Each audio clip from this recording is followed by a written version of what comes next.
Bismillahirrahmanirrahim. This is a microbiological lecture about Mycobacterium tuberculosis.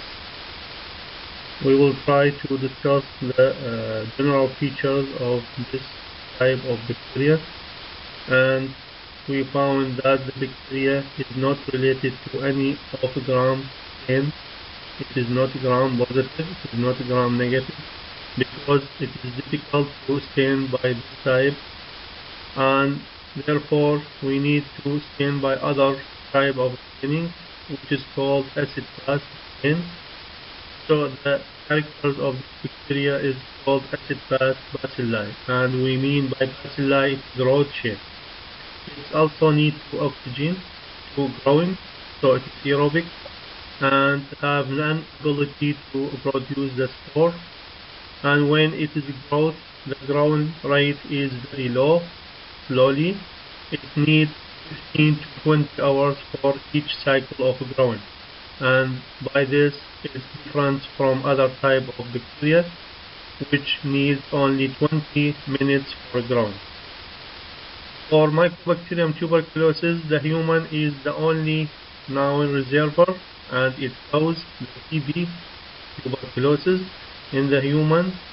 And there are many species or strain of Mycobacterium tuberculosis. So we call the Mycobacterium tuberculosis complex because it contains many strains, and the strains is the less level of species, which means that each one species can contain different strains. So there is 9 members of Mycobacterium tuberculosis, and all of these 9 are collecting together in a complex. Mycobacterium tuberculosis is usually transferred from person to others by air. So any droplet from coughing, sneezing, speaking, or even by singing is the route of transmission of this bacteria. إذن الآن البكتيريا مايكوبكتيريوم tuberculosis هي صفاتها العامة تكون غير تابعة لمجموعة الجرام ستين، وتصبغ بصبغة الأسيد فاست، لذلك تسمى بالأسيد فاست باسيلاي. تحتاج الأكسجين وغير مكونة للسبورات، ونموها يكون بطيء، تحتاج إلى 15 إلى 20 ساعة للنمو، على العكس من البكتيريا الأخرى اللي تحتاج 20 دقيقة للنمو. وعادة المايكوبكتيريوم tuberculosis معروف بأنها تصيب الإنسان بالدرجة الأساس، وتوجد أكثر من عزلة من هذه البكتيريا تجمع مع بعض بمصطلح المايكوبكتيريوم tuberculosis complex. ممكن تنقل إلى شخص آخر من خلال الانتقال بالهواء عن طريق السعال أو العطاس أو عن طريق الكلام. The pathogenesis of this type of bacteria, which is Mycobacterium tuberculosis, started after the bacteria out from the patients by droplets, as we say before, and these droplets, when is found in the environment, it will become dry and can be easy halted by the air, and when other persons, which is healthy persons, get this bacteria by inhalations, the bacteria will be arrived to the last stage or last side of the respiratory system, which is alveoli, and will be binding with the immune cell founding in this side, which is commonly macrophage. This binding facilitated by the presence of mannose or complement receptors, and also can be held by the specific component in the epithelial tissue of the alveoli, which is mostly by surfactant protein A and cholesterol or even plasma membrane and tool receptors type 2. So now the bacteria is binding with the macrophage inside and with alveoli surface in other sides. So the macrophage, as we know, will be started to phagocytosis.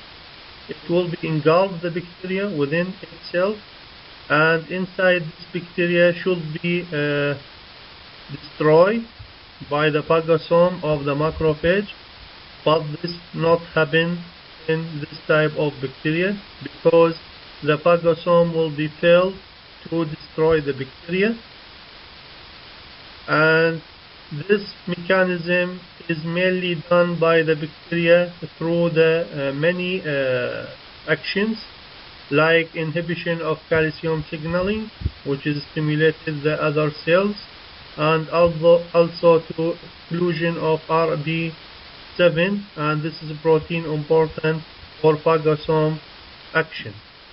فإذا عملية الإصابة أو الإمراضية لهذه البكتيريا تبدأ عند خروجها من الشخص المصاب بشكل قطرات مع اللعاب خلال السعال أو الزكام أو العطاس، وهذه القطرات عندما تجف في البيئة سوف تجعل البكتيريا حرة في الهواء ويستنشقها شخص طبيعي، وعند دخولها إلى الجهاز التنفسي ووصولها إلى آخر مرحلة وهي الألفيولاي سوف ترتبط مع خلايا المناعية اللي هي ماكروفيج والموجودة أصلا في الألفيولاي، وبنفس الوقت ترتبط مع سطح الألفيولاي بواسطة مركبات خاصة واللي هي سيرتين بروتين A والكوليسترول والريسبتورز تايب 2. تقوم الماكروفيج الآن بابتلاع البكتيريا ولكن لا تحطمها، لأن البكتيريا لديها وسائل تمنع عمل الفاغوسوم داخل الماكروفيج، وأيضا تثبط عديد من الوظائف مثل تثبيط عملية نقل الكالسيوم اللي هي إشارة لجذب الخلايا المناعية الأخرى، وكذلك تثبط عمل بروتين خاص اللي هو RAP7 وهو مهم في عمل الفاغوسوم. The bacteria now found inside the macrophage and doesn't destroy by the phagosomes. So the next step of the pathogenesis is the accumulation of other immune cells, which is found already in the alveoli sites or within the last part of the respiratory system. These immune cells will, after a long time, will be developed to the granulomatous focal lesions, and in this site macrophage can be killed by other immune cells, and this will be lead to form just like a semi-liquid conditions, which is called gaseous centers of the granuloma. This site surrounded by a zone of cellular cells composed of fibroblasts, lymphocytes, and blood-derived monocytes. While the bacteria which was inside the macrophage now is protected with this side of gaseous centers and remain in dormant for a long time, maybe arrive to the decades. And in this case we have two possible things. الآن العملية أنه بعد أن فشلت خلايا الماكروفيج في تحطيم خلايا البكتيريا اللي داخلها، راح تعاون خلايا أخرى داخل منطقة الألفيولاي حتى تساعد على القضاء على البكتيريا، فتحيط بخلايا الماكروفيج بما فيها من بكتيريا، فتكون خلايا اللي هي جاينت سيل مكونة من ليمفوسايت وخلايا أخرى. بهذه العملية راح تحلل خلايا الماكروفيج بفعل المناعة الخلايا المناعية الأخرى، فراح يتكون نتيجة تحلل في مركز الجرانيولوماتس، راح يتكون كازيوس سنترز مركز شبه سائل، وعادة يكون هذا المركز محاط بخلايا الفايبروبلاست والليمفوسايت والمونوسايت اللي أصلا مصدرها من الدم. البكتيريا الآن أصبحت داخل هذا المركز اللي هو الكازيوس، وممكن تبقى ثابتة دورمنت لفترات طويلة قد تصل إلى عشرات الأيام. وعندنا الآن إذا وصلنا المرحلة راح يكون عندنا احتمالين لأمراضية البكتيريا.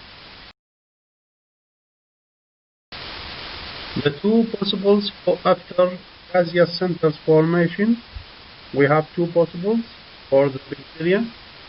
Now these possibles is mostly related to the health of the person. If the person, number one, have deficient immune cells, the immunity is very good in this person, the granulomatous usually heals and leaving a small fibrous or calcified lesion. The second possibility, when the person have immunocompromise or the immunity is weak, so the granuloma centers will become more liquid, as we told, gaseous, and the bacteria can be multiplied to increase their number, then escape from the granulomatous and spread to the lung, and this action is called active pulmonary TB. Now the bacteria also can move through the lymphatic system and through the blood to other organs, and in this case we call the disease miliary or extrapulmonary TB. The person needs a treatment in this case, and as we know the most important type of treatment is the antiviral. الآن الاحتمالية اللي عندنا بعد أن تطورت الحالة إلى جرانيوتس وتكون عندنا الكاسيوس سنتر، راح يكون عندنا احتمالين. هذه الاحتمالين متعلقة بالدرجة الأساس بالحالة الصحية للشخص. فإذا كانت الحالة المناعية للشخص جيدة فإذا الجرانيوماتس راح تشفى، يعني ما تتطور، تتحدث في مكانها، وراح الجسم يحيطها بفايبروس بألياف بخلايا ليفية وتصبح متكلسة ومحدودة في مكانها. أما في حالة الشخص إذا كان مناعته ضعيفة وهي الحالة الثانية، فإن البكتيريا راح تبدي تتكاثر داخل الجرانيوماتس ومن ثم تخرج من هذه المنطقة الجرانيلوما وتنتشر إلى الرئة. هالحالة تسمى active pulmonary اللي هي إصابة رئوية فعالة بالتي، وممكن تنتقل عن طريق الليمفاتيك، الخلايا الليمفية، الأوعية الليمفية والدموية، تنتقل إلى أعضاء أخرى، لذلك تسمى البكتيريا هنا بالميلاري أو الإكسترا بليمونري خارج الجهاز التنفسي. وعادة هنا الشخص يصبح الآن خطر لأنه ممكن أن ينقل إصابة لأشخاص آخرين ويحتاج إلى علاج سريع. The pathogenic bacteria is usually used several factors for its pathogenicity, and these factors is called virulence factors. And what we are mean by virulence factors, that means factors facilitated different steps of disease forming by the specific microorganism or bacteria. Now for Mycobacterium tuberculosis, there is no specific factors or virulence factors which is different from other bacteria. It's mostly used the transmission and escape by different type mechanisms to survival inside the human body. So if we need to know what is this mechanism, can be done by the bacteria Mycobacterium to escape from the microcidal activity of the immune system. We will discuss 4 types of mechanisms. The first one, which is called phagosome lysosome fusion. Second, inhibition of phagosome acidification. And number 3, production of reactive oxygen nitrogen species. And last, which is number 4, antigen presentation and apoptosis. فإذا عملية الإصابة للبكتيريا مايكوتيوبركلوسيس عادة إذا أردنا نشبهها ببقية البكتيريات المفروض تحتاج إلى عوامل تدعى عوامل الضراوة. هذه العوامل ما موجودة بصورة خاصة في هذا النوع من البكتيريا، ولكن تستخدم أسلوب المراوغة مع الخلايا المناعية، وهو يعتبر عوامل الضراوة الرئيسية. وراح نناقش 4 أنواع من هذه العوامل اللي توضح ميكانيكية الإصابة. The first mechanism for protection of Mycobacterium tuberculosis from the immune cells which is called phagosome lysosome fusion. As we mentioned in the pathogenesis, the bacteria, when it's entered in the macrophage, it doesn't destroy by the lysosome or phagosome of the macrophage. So how can that happen? That's because the cell wall of this type of bacteria have a specific component. This component prevents phagosome lysosome action, and the most important type of this component are lipoarabinomannan LAM, and the protein is called SAB-M. فإذا أول عملية أو أول ميكانيكية لدفاع الخلايا ضد الخلايا البكتيرية ضد الخلايا المناعية هي باحتوائها على مركبات في جدارها الخلوي. هذه المركبات تمنع عمل الفاجوسوم اللي موجود في الماكروفيج، واللي وضحناه سابقا قلنا تفشل الماكروفيج في تحطيم البكتيريا اللي داخلها. وعندنا عاملين ذكرناهم الآن هن مهمة، مثل اللايبوارابينومانين وبروتين SAB-M. Second mechanism for protection of Mycobacterium tuberculosis from the action of immune cell is inhibition of phagosome acidification. Phagosome acidification is a very effective process when the macrophage or any phagocyte cells can engulf the foreign materials. The environment within these type of cells will be returned or to the acid by the action of hydrogen ion. So the Mycobacterium have a protective process. How can that? The Mycobacterium have envelope, which is cell wall, enrichment with lipid, and this lipid will be like a barrier and any enter of or protein by the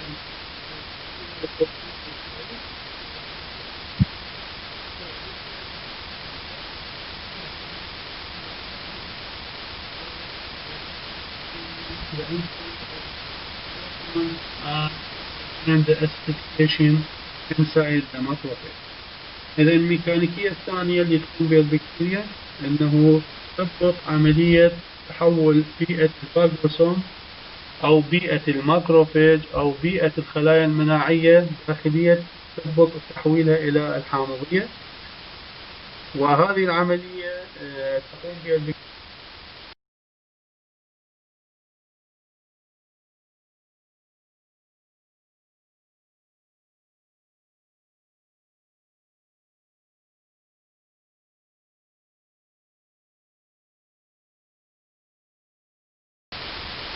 The third mechanism of Mycobacterium tuberculosis against the immune cell is its ability to resist to reactive oxygen and nitrogen species.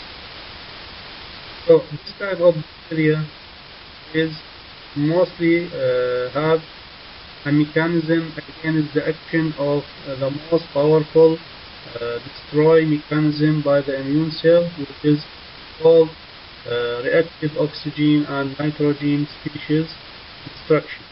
So how can this bacteria protect itself from this mechanism or from this process?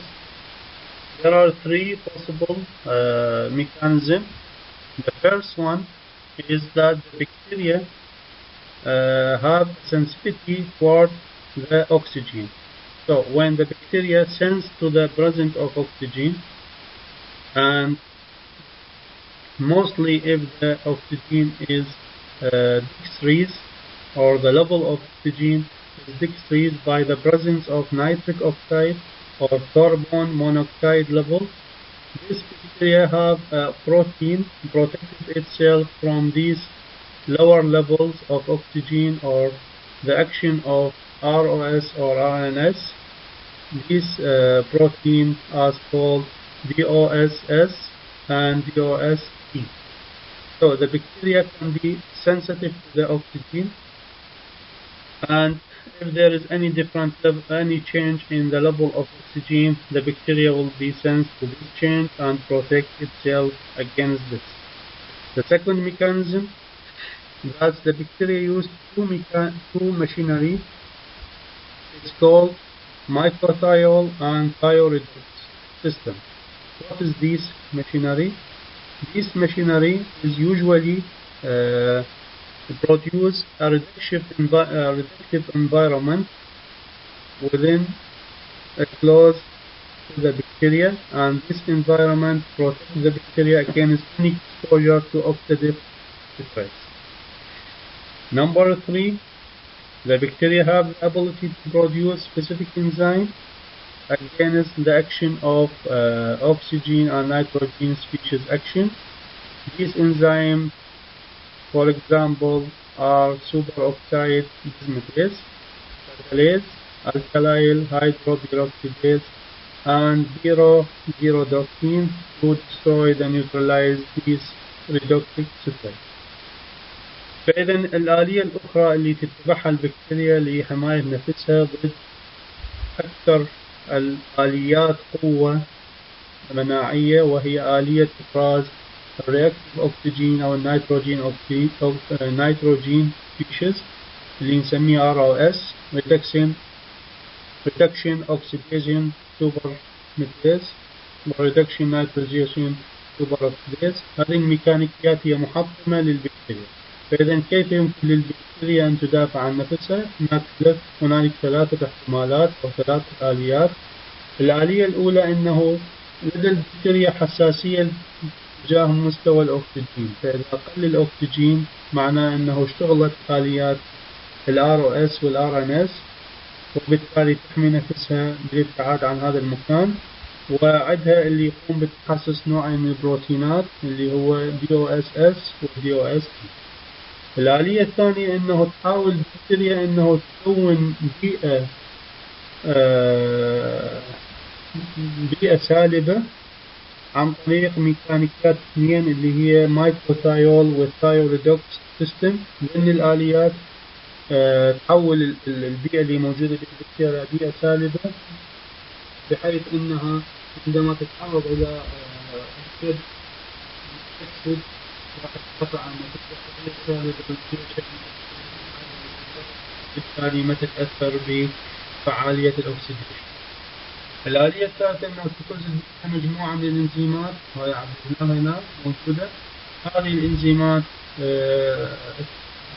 تجعل البكتيريا تدافع عن نفسها ضد الريدوكس ستريس أو الشد اللي يتولد من تغير الجو السالب أو المتأكسد اللي موجودة فيه.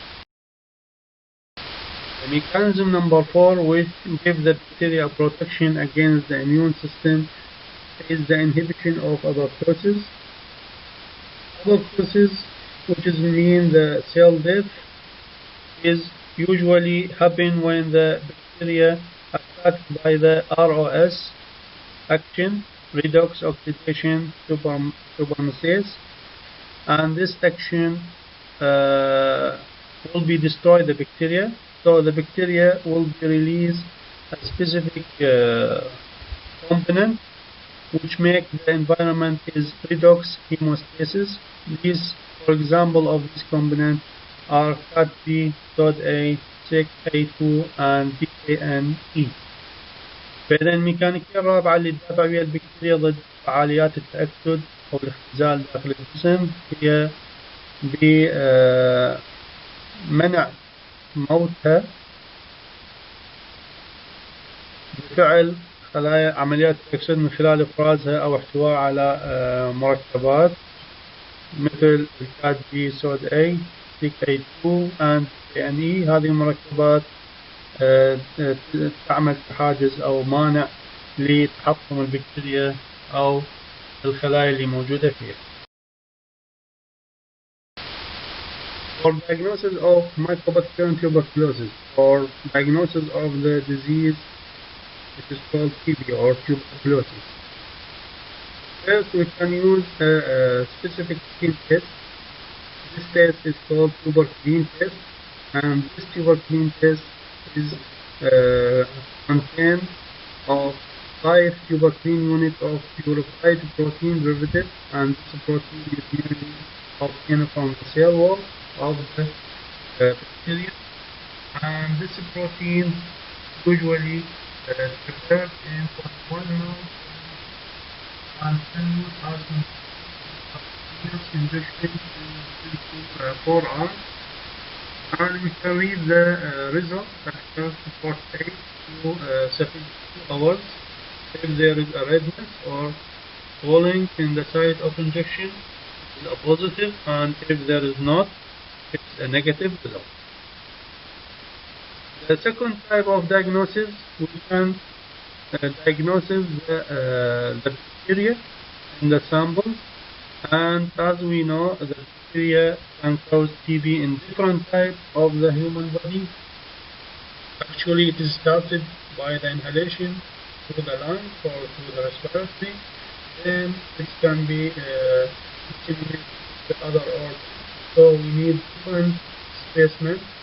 Maybe you can use or gastric washing, urine, pleural fluid, PSF, joint fluid, biopsy, blood, or any suspected. So the specimen, we have many types of specimens because the bacteria is already distributed in different organs of the and if we take the sputum, for example, which is specimen is thick, we need to make it less solid, so we add a component called N-acetyl alcystine. This component makes the sputum more liquefied, and also we can add NaOH, and for contamination, NaOH can kill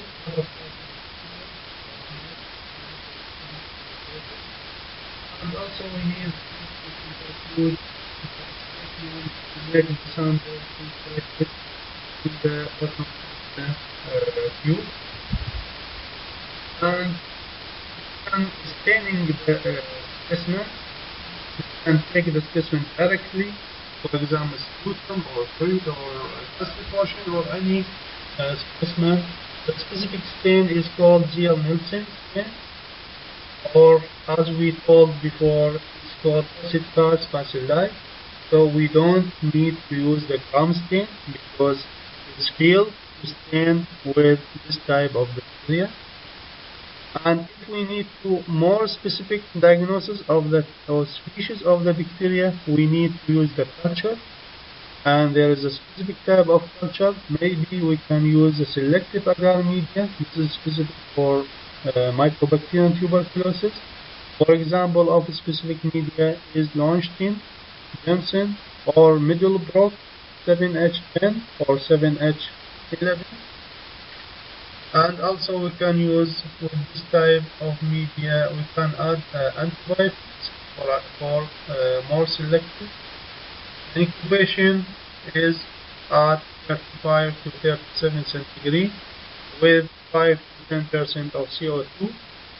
And because the bacteria is very slow growing, so we need 8 weeks to get the result. إذن عملية تشخيص البكتيريا تعتمد أولا قد يكون تعتمد على تشخيص المرض وليس البكتيريا، وهذا باستخدام فحص الجلد tuberculin skin test، وهذا الفحص معتمد على مادة بروتينية مشتقة من سيل وول من جدار الخلية، محضر بشكل محلول، وممكن نستخدم حقنة تحت الجلد، ونقرأ النتيجة بعد 48 72 ساعة. تكون النتيجة احمرار وانتفاخ في المنطقة الحقن دلالة على النتيجة الموجبة، وعدم وجود هذه الأعراض دلالة على النتيجة السالبة. لغرض زراعة أو تشخيص البكتيريا نحتاج العينات عادة، بما أن البكتيريا هي تسبب أمراض في مختلف أجزاء الجسم، فإذا نقدر نستخدم مختلف العينات. تبدأ عادة بالسبيوتم، وممكن نستخدم الجاستريك واشنج، يورين، بلورال فلويد، CSF، جوينت فلويد، وهذه كلها هي عينات لأماكن مختلفة من الجسم. إذا استخدمنا السبيوتم، عادة السبيوتم تكون سميك أو ثك، نحتاج إنه نخليه أقل كثافة، فنستخدم نضيف له مادة N-acetyl alcystine فتحوله إلى تقريبا سائل حتى نقدر نتعامل وياه بسهولة. ونقدر نضيف مركب الNaOH حتى يقتل بقية البكتيريا ويحافظ على المايكوبكتيريوم tuberculosis، ونسوي عملية السنترفيوجن السنترة على مود نركز العينة في أسفل التوب اللي فيه السبيوتم القشع. ومثل ما قلنا بأن البكتيريا هي ما تصبغ صبغة جرام، فإذا نحتاج صبغة خاصة. الصبغة هي زيل نيلسون ستين، أو الاسم الآخر إلها أسيد فاست باسيلاي أو أسيد فاست ستين. إذا احتاجينا تشخيص البكتيريا كنوع نحتاج نزرعها، وعادة في هذا نحتاج إلى أوساط خاصة للبكتيريا مثل وسط لونشتين جونسون أو ميدل بروب 7H10 7H11، وممكن نضيف انتبايوتيك حتى أن نقتل بقية البكتيريا ونحافظ على المايكوبكتيريوم.